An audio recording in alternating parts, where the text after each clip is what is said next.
Hey everybody, Sean and Allison here from Spoken Garden. Hi everybody, we're outside in our yard. And if you don't know, that's us, we're the Quarantine Gardeners, and this is our daily video log of us accomplishing projects in our garden while under quarantine. Yeah, and thank you guys so much for being here and for watching today. And if this is your first time here, welcome. We're happy you're here, and go ahead and click that subscribe button down below so you don't miss out on any of our other videos. So guys, today we wanted to talk to you about deep watering. What is it?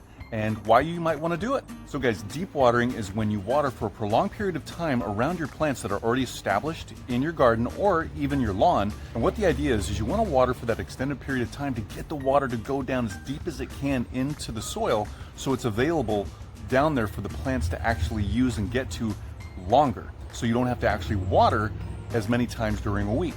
And this is something we practice with our mature plants around our yard, and we're going to show you how to do it and why you wouldn't want to do this with a newly planted plant. So guys, here we are. We've got two different hydrangea plants. You might have seen our previous episode where we talked about the macrophylla hydrangea and then the paniculata hydrangea, or the panicle hydrangea. So here we are again. We're using these as our examples for deep water. This hydrangea, the macrophylla, has been here for at least 2 years, maybe longer.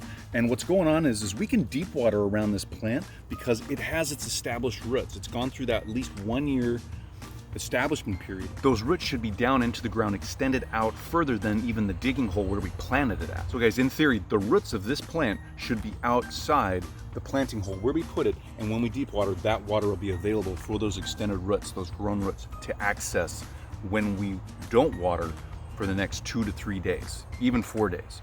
And that is in contrast to the paniculata or panicle hydrangea that we just planted earlier this year. Its roots more than likely have not extended out past the planting hole. So if we do deep watering, that's okay around this plant, but we need to understand that those roots aren't going to be able to access all of that water that we put there. So this plant is still going to need, in its 1 year establishment period, still to be watered on a regular basis over and above any deep watering.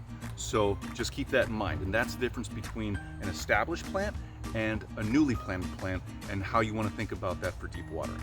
Okay, you guys, so we hope that makes sense, and we're going to actually show you what we mean. And again, this is something we practice with all of our mature plants. And this is a dram watering wand, by the way. We'll have the link down below if you want to check that out on Amazon. Definitely. So we're going to go ahead and turn the water on. Yep. We're going to turn it on really slowly because we don't want to flood this area. We're going to turn it on about halfway, and then that way it'll slowly come out. And we've got it away from the plant because we don't want to water the stem of the plant. We want to water the roots as they've extended out from the plant over the last couple of years. So we'll put it out here, maybe we can put it a little bit further back, and we're just going to let this sit here. If it makes sense, this is how Sean explained it to me. Imagine underground, the roots extend out as far as the plant is wide or maybe beyond. So kind of there's this imaginary root system that it actually is there, but it's all the way around this area of the plant. And that's what's commonly known for plants and trees and shrubs as a drip plant. We're going to leave the water running for about 5 to 7 minutes, sometimes 10 minutes, but we'll probably do about maybe max 7 minutes. Maybe 7 minutes. Yeah. So we're literally just going to leave it there and let it do its thing, and then we'll come back and turn it off. Yeah. And guys, this is also dependent on how fast your soil drains and how deep your soil profile goes in your garden. If you have really slow draining soil, you can still deep water, but you're going to need to turn the water faucet down even more, maybe a quarter of what it actually is full blown. Turn it down quarter flow. And so, because what you don't want to do is flood this whole area. And that's what you'll definitely do if you have your water turned on too fast, and it won't drain fast enough to keep that water going down. That's the whole goal, is to get the water down into the soil. Okay. So guys, too, if you want to, you don't have to just leave this here for a little while. You can stand here and water the plant for a good 5 or so minutes, really get the soil soaked all the way around the plant. Now, if you have an irrigation system, it'll probably set up to do that already, but you don't have to do that if you have decently draining soil.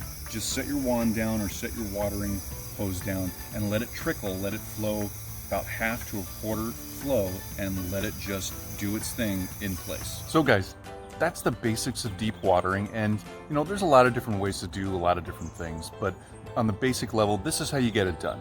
You can always stand there and water around it for about 5 or so minutes each plant, or turn on your irrigation system and do it that way.